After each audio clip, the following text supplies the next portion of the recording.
Good afternoon. And welcome to the First Congregational Church of Norman, UCC. Excuse me. Where no matter who you are or where you are on life's journey, you are welcome here. I don't know what happened to my voice. We're all glad that you're here today, whether you're here in person or whether you're online. We're glad you're with us. Announcements. We hope you look in the back of the bulletin for any current announcements. And then is there anyone that has an announcement that they'd like to share with us? And we have a microphone again this Sunday.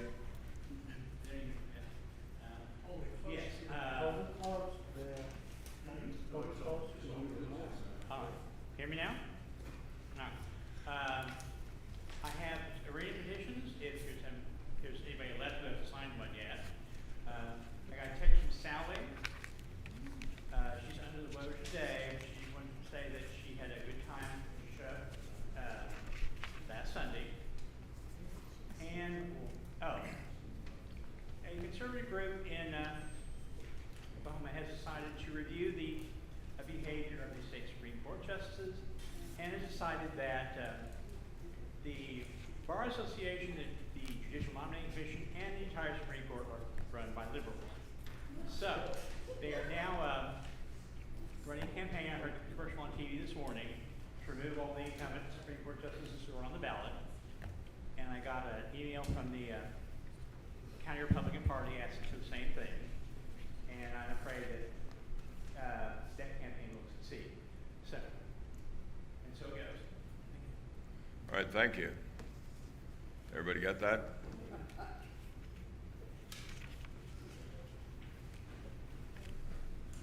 Okay. We're going to start our book club next week at 3 o'clock. We're going to study John Dominic Crossan's book, Paul the Pharisee. We're going to start with the prologue, first 10 or 15 pages. We're going to go, I think, pretty slowly, maybe one chapter at a time. As you get into it, you may come to a chapter where Paul goes to Arabia, or where he goes to Cyprus and Anatolia, or where he has a council at Jerusalem, and you're probably going to say, this is more than I want to know about these details. Then Crossan's going to do some theological stuff. Some of the best stuff is toward the end. By the time you're finished, you're going to say, no, this was more important than I thought. It makes Paul come alive. So I'll see you next week. Is there anyone else with any announcement? I want to say that I got David's email about fellowship dinners, and so I was like, oh, and I put together the list and I sent it out by Gmail. I'm loud. And so I sent it out, and it's in my sent file, but apparently nobody got it. So I will go home and resend that for those that are on the list of people that I am supposed to be doing this for. That's all. All right, well, thank you. That's good. Just redo it if you didn't get the kind of answer you were looking for. Anyone else? Wait till Ray gets there with the microphone. That way people at home will hear it. Watching from home, you don't hear anything. I'm not sure if the microphone's working. Yeah. It is? Okay. Well, last week we had a special presentation by Red Dirt Collective, and I wanted to thank them for coming and sharing their vision and what they do in the community of Norman. And this tags along with Dale's comments and several others about the TIFF and the arena and all of the things that are going on. Tomorrow night, there's some flyers out here. Tomorrow night at Norman First American Methodist Church, they're having a presentation. It's a dinner and childcare provided at 6:30. Dr. Cynthia Rogers will be presenting an economic look at this.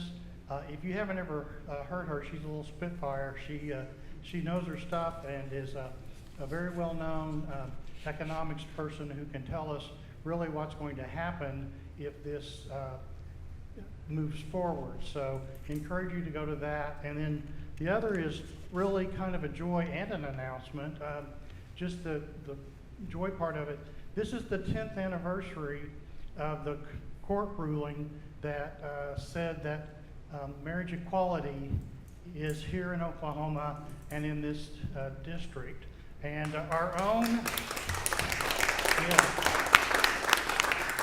Don Holliday was the lead plaintiff attorney in that, so a special blessing that we have him amongst us. And the plaintiffs in that thing, this was 10 years ago, this was a big deal. We beat the nationwide thing. The plaintiffs were Mary Bishop and Sharon Baldwin and Susan Barton and Gay Phillips. And so these ladies had a lot of courage and a great attorney who took them and made marriage equality a thing here in Oklahoma. So I think that deserves a thanks be to God. Yeah, it certainly does. Thanks be to God. Are there any other announcements? I would like to say to look down at the altar and see the new candles brightly shining is very, very nice. At this time, I want to remind everybody to take the perforated section out of the bulletin, which it did very easily in mine, and fill it out. Let us know that you're here. And if you're new and you feel like you can give us your email and phone number, we'd appreciate that. We'd love to contact you. If you need to contact the care team, please mention that. And when we collect the collection, drop it in the collection plate. That's how we communicate here in the congregation. Now it's time for joys and concerns. And, this is a time for anyone to share their joys and concerns in the congregation. For joys, we say thanks be to God, and for concerns, we say, God, hear our prayers. So please, here's Ray with a microphone for. I just wanted to share the joy of having a lovely birthday bash over at Mary Ellen's house. And actually it was very well attended, and it was great to watch the debate with our church family. It was really, really fun. It was a fun evening and well attended, and it was really, and we're looking forward to the birthday girls, of those who have birthday girls. We're going to be hosting then the next one in November for November birthdays at the church. So it was very nice, and thanks to Mary Ellen for offering her house. For the joy of fellowship of birthdays together, let's say thanks be to God. By the way, the rumors were that was a very good birthday celebration for the first one. Heard all about it, and we didn't get to go, but we did hear about it, and it was very positive. Are there any other joys or concerns? Well, if that's the case, we'll move on. Whoop, we have another one. Oh, I'm sorry.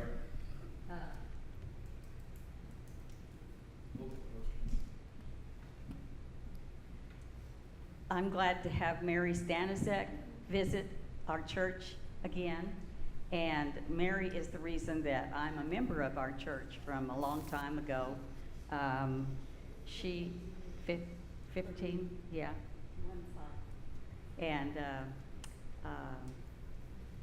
she now lives in Colorado and Florida, and only comes back to visit once in a while. So it's just an honor to be able to visit with her for a little while she's here this week.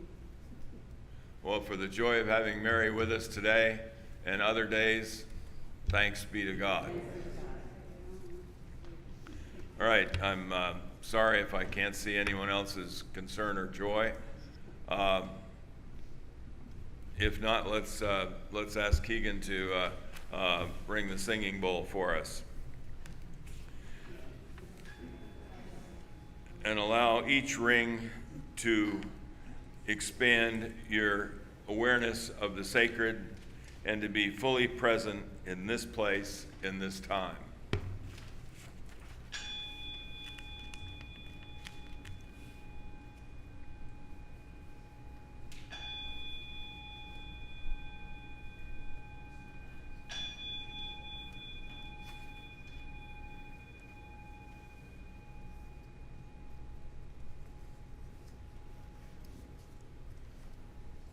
now we'll have the call to worship. If you'll look in your bulletin for the response in the call to worship, and please rise if you're able in spirit and body at this time.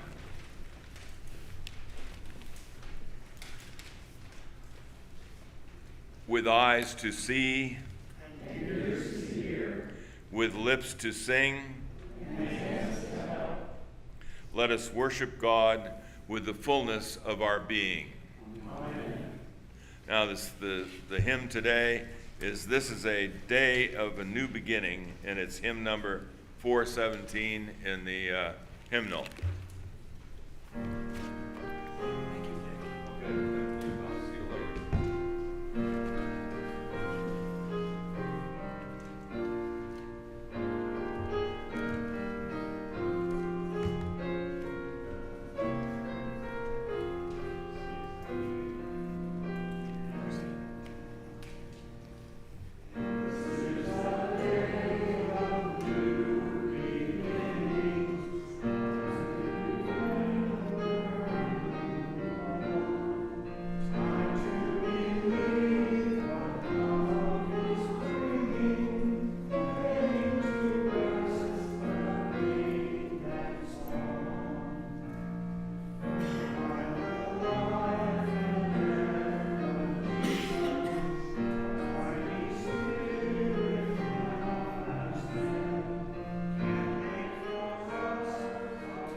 Please be seated.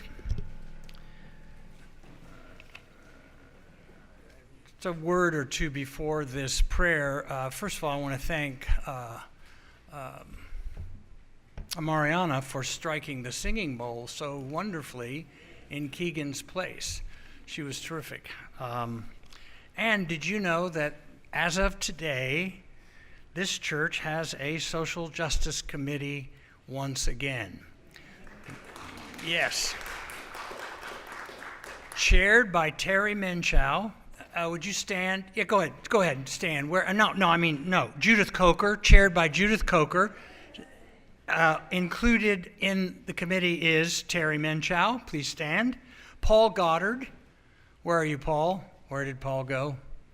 Okay, he's somewhere. Michael Stevens in the back. And Kathy Bayless. Thank you all so much.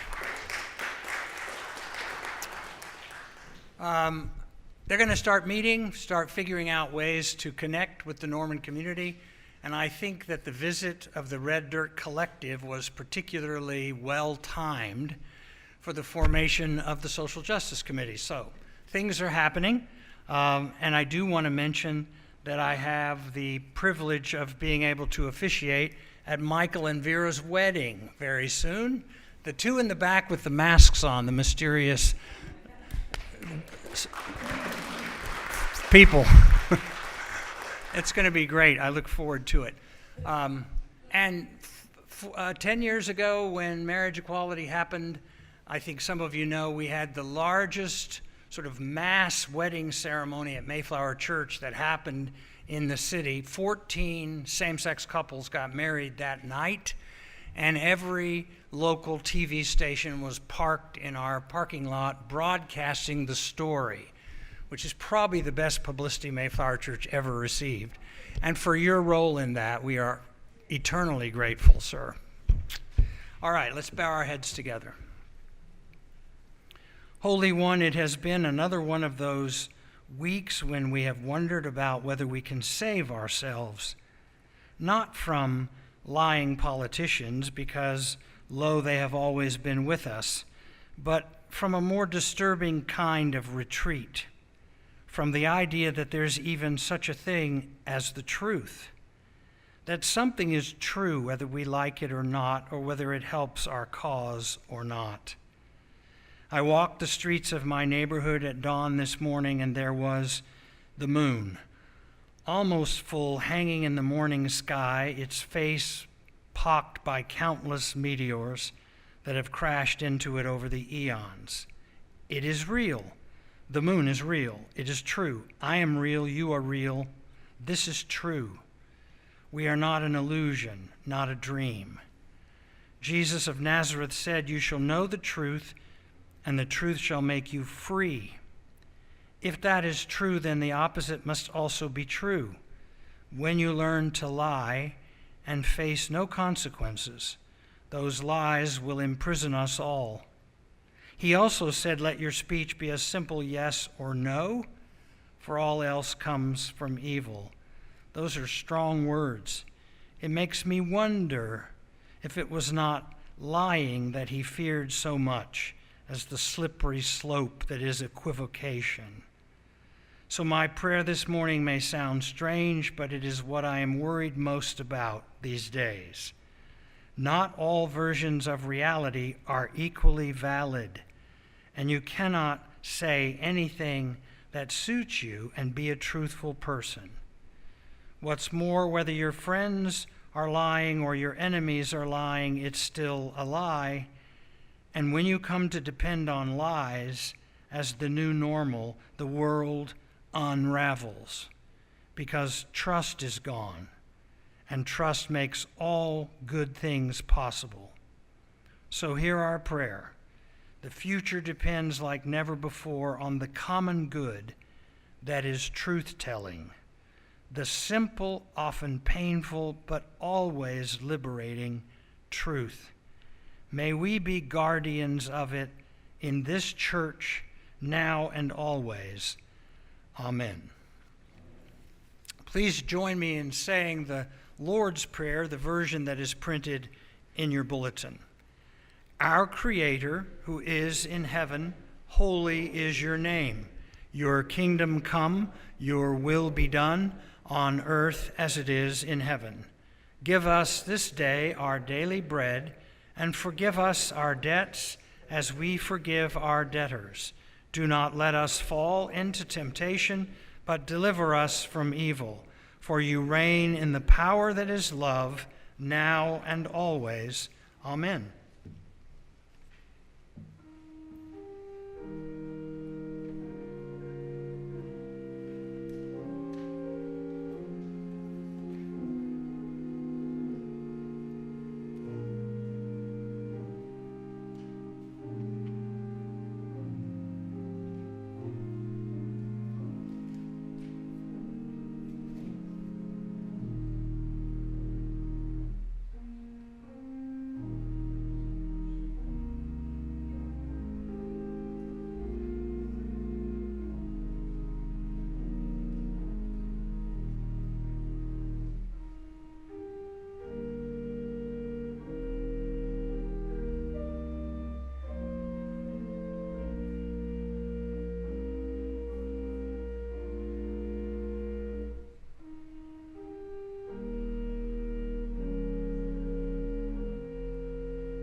The scripture lesson this morning comes from the Gospel of Mark.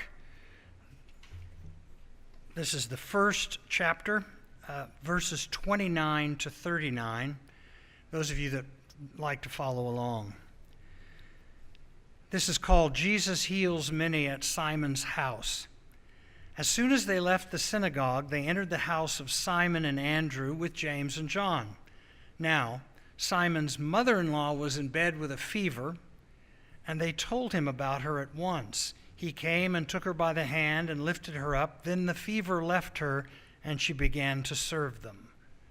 That evening at sunset, they brought to him all who were sick or possessed with demons, and the whole city was gathered around the door. And he cured many who were sick with various diseases and cast out many demons. And he would not permit the demons to speak because they knew him. In the morning, while it was still very dark, he got up and went out to a deserted place, and there he prayed. And Simon and his companion hunted for him. When they found him, they said to him, "Everyone is searching for you." He answered, "Let us go on to the neighboring towns, so that I may proclaim the message there also, for this is what I came out to do." And he went throughout Galilee, proclaiming the message in their synagogues and casting out demons. Here ends this reading inspired by God. May God grant to us wisdom and courage for interpretation.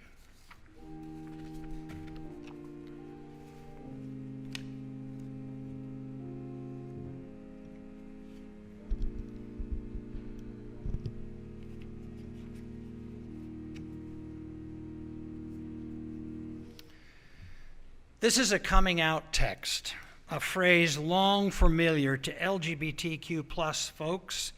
At the beginning of Mark's gospel, Jesus leaves the synagogue, that is, he comes out to minister to people where they live, and he enters the house of Simon and Andrew with James and John, and finds Simon's mother-in-law in bed with a fever. He takes her by the hand, lifts her up, the fever leaves her, and the text says, quote, "She began to serve them." Whoops, not a very flattering moment, is it?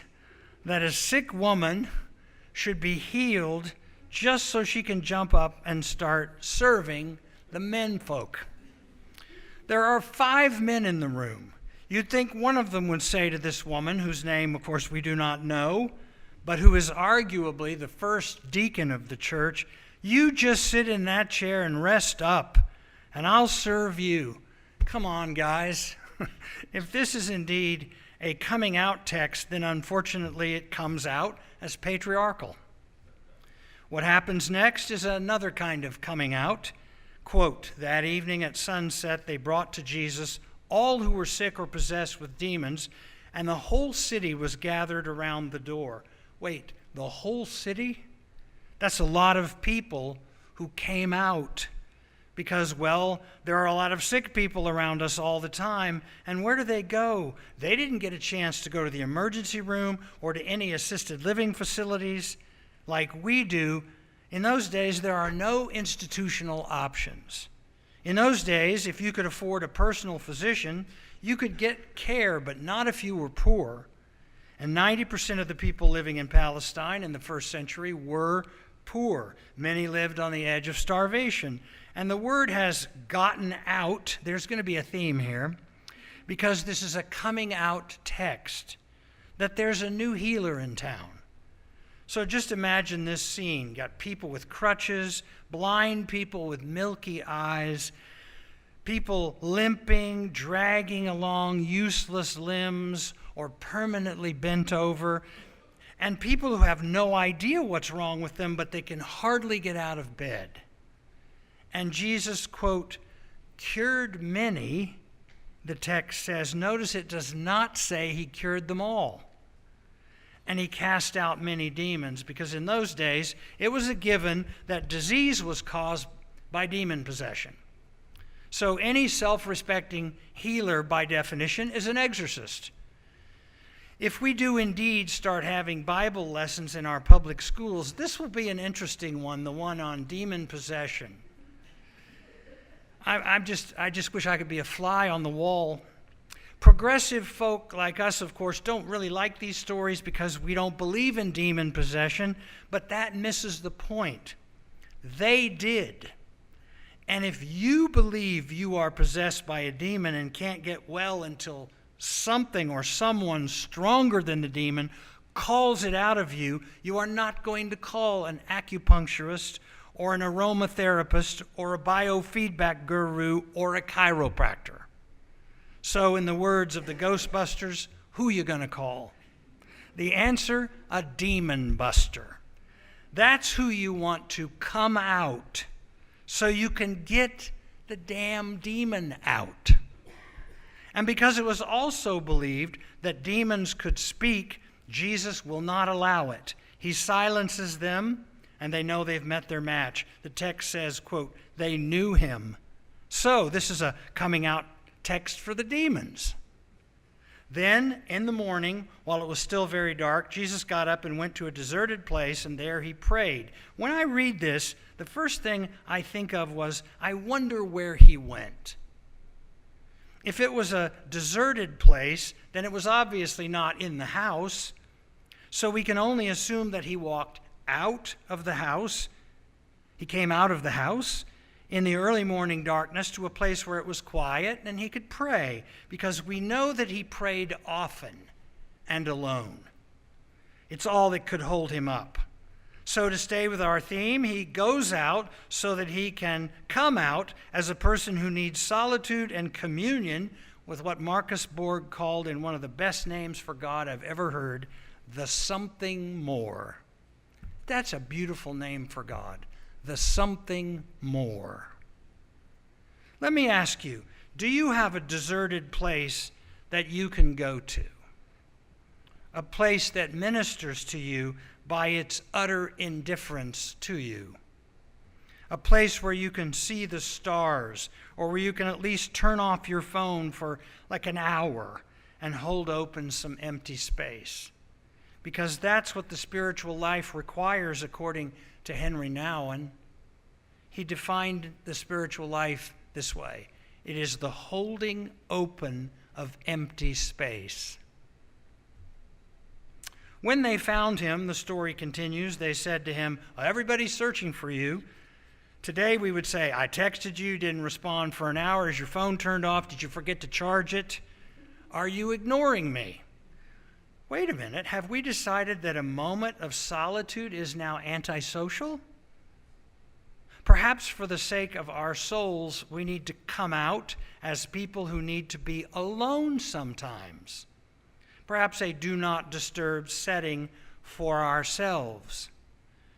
After coming out of the synagogue and casting out demons all night, he goes out of his house, and then his friends come out looking for him. That's why I call this a coming out text.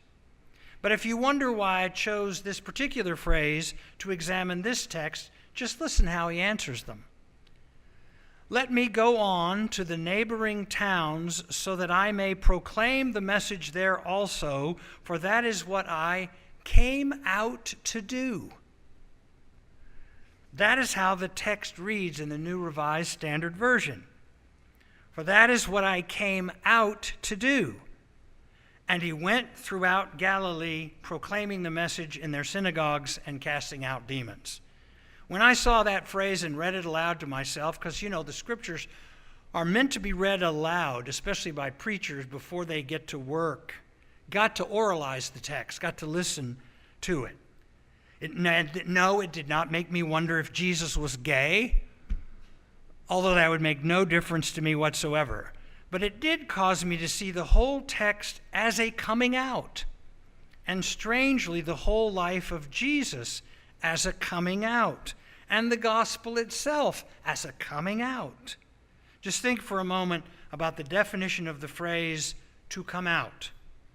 It's an intransitive verb whose first dictionary definition is, quote, to come into public view, make a public appearance. We know that Jesus grew up a local boy, part of the large tribe of Mary, had siblings, may have worked as a common carpenter, but there is no evidence that anyone had their eye on him or that he glowed in the dark or stood on the street corner and preached fiery sermons like John the Baptist. That is, until that fateful day when he came out in the synagogue and walked forward to read the Torah, choosing Isaiah. He found the place where it was written, "The Spirit of the Lord is upon me because he's anointed me to bring good news to the poor. He has sent me to proclaim release to the captives, recovery of sight to the blind, to let the oppressed go free." That still gives me goosebumps. Think of it this way. Jesus comes out as the anointed one, and the first order of business is to preach good news to the poor. The captives get to come out of jail, the blind get to come out of darkness, and the oppressed get to come out from their oppression. And notice, he does this in public. He makes a public appearance. The second meaning of coming out is, quote, to become evident, as in the example, his pride came out in his refusal to accept help. The third meaning is to declare oneself, especially in public utterance, as in, she came out in favor of the proposal. Or to turn out, as in the results of an action, as when everything came out all right. Now maybe you're beginning to see how useful this phrase is in reading the gospel.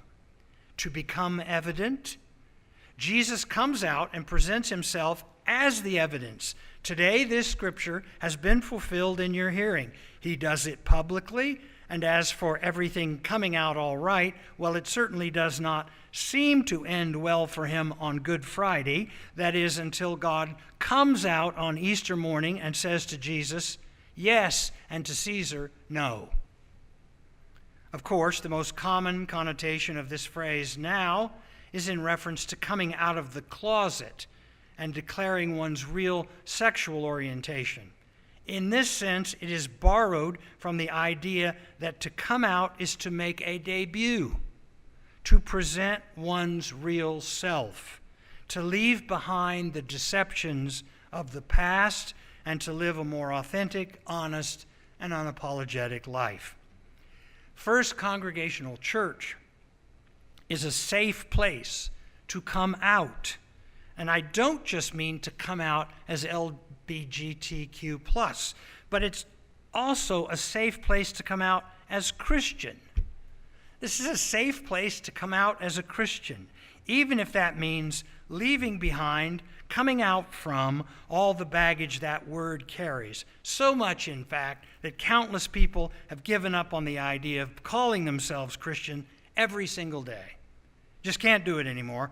I'm coming out as an agnostic, or a disciple of my local coffee shop, or part of an online community, or just in solitude like Jesus. Remember, even Jesus had to escape the crowd and be alone. He had to go out so he could come out as somebody who needed prayer.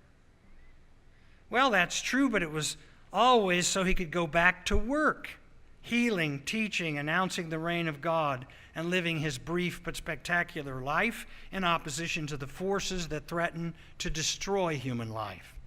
Jesus comes out as standing over against everything that destroys human dignity and denies human flourishing.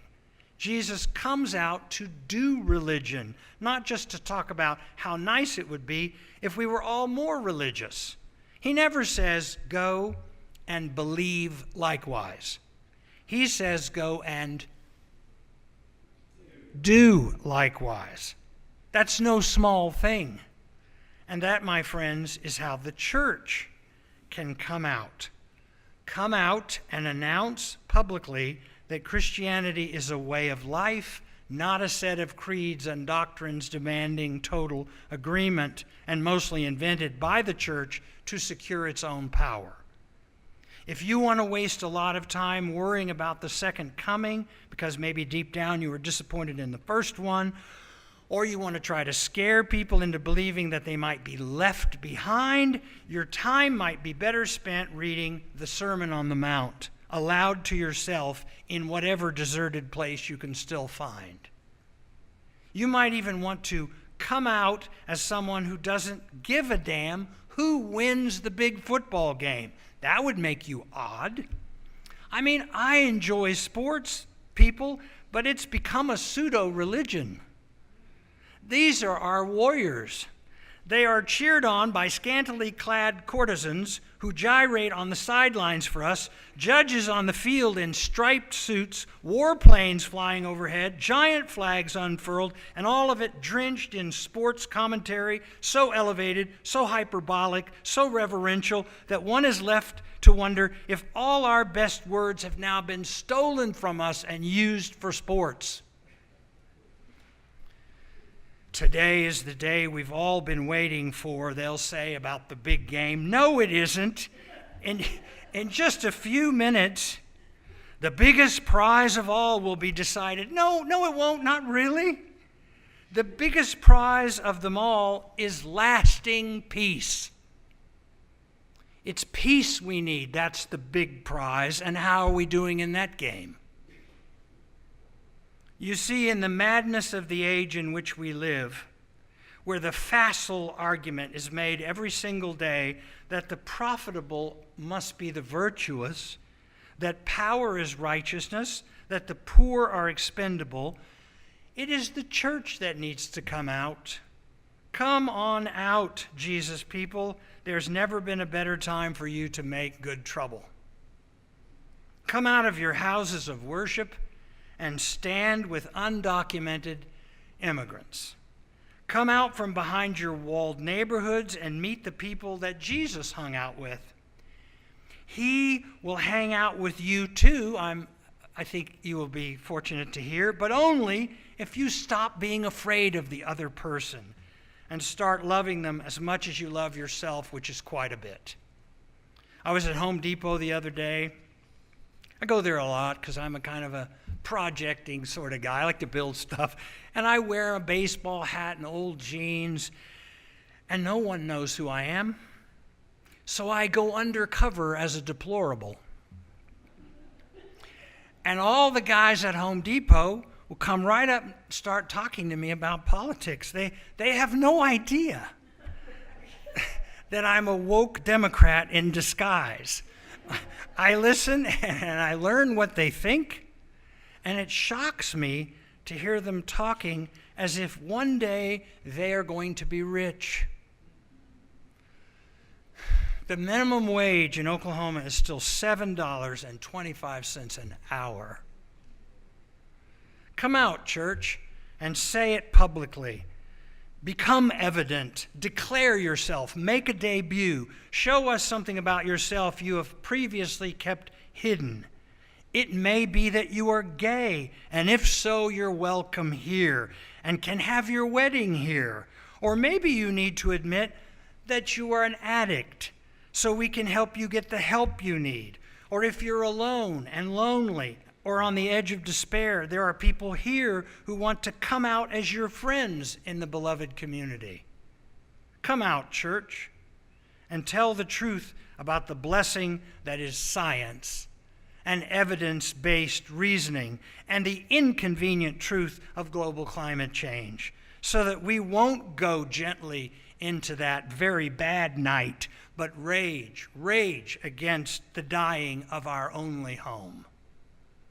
Come out as someone who will remind the world this is a nation of immigrants, and that using them as political pawns, as the barbarians at the gate, is profoundly un-Jesus-like. Come out, church, and stand with young people who cannot afford to go to college, even though they qualify and want to so badly, because unlike most other developed countries, we make education a test of wealth, as we do health care, as we do almost everything else. In America, if you've got it, you will get it. And thanks to the myth of trickle-down economics, you'll get more and more and more of it. You know what happens when you throw a lot of money at the top. Most of it stays up there. Come out, church, in favor of the proposal that either all of us matter or none of us do. Come out as people who are willing to eat less meat. We don't need to eat all this meat. It's bad for us, and the environmental price is too high for the planet. Come out as people who push their lawmakers relentlessly toward renewable energy. Come out, church, in support of the women who have bravely told us the truth about the reprehensible behavior of some men who think power is license and women are objects. Come out, church, to resist the empire, the Pax Americana, an experiment in democracy and diversity too important to hand over to would-be dictators. Come out, church, and tell the world that publicly financed multi-billion-dollar sports complexes in our town, our version of the Roman Colosseum, ahead of even decently financed public schools is a sin. And teachers who have to buy their own chalk, really, it's terrible. That's a disgrace. Don't tell me you love children like Jesus loved children, or say ad nauseum, they're the future, you know, while you cut their chances to succeed to the bone. Come out, church, as the fearless truth teller you once were and can be again before it's too late. Church is not where you come to get a certificate of salvation. Rather, it's a place you come to get an assignment. Jesus came out so that we might also come out, so that in a world desperate for love, love can come out. Because love is all that can save us. I play hide and seek with my granddaughters. You know the game. I close my eyes, I count to 10, and I say, come out, wherever you are. And then one day I thought, why am I saying that? They're hiding. They're not going to come out. I have to go find them, which makes church a little different from hide and seek. Because when I say to you from this pulpit, come out wherever you are, I mean it. It is a public utterance calling for a public action to declare something about us that had been previously kept hidden. Namely, that we should come out as the beloved community of Jesus followers. If someone asks you what this church is, that's a good answer. We're the beloved community of Jesus followers. We're trying to bring love out of the closet. Do you have any idea how powerful that would be? If you doubt it, then I dare you, come out wherever you are, even at 4 o'clock on Sunday afternoon, and see. If someone asks you what you're doing, tell them that some people think you are going to church, but you know better. Tell them it's a coming out party. Tell them Jesus came out so you could come out, so they could all come out. That should start an interesting conversation, and one that's long overdue. Amen.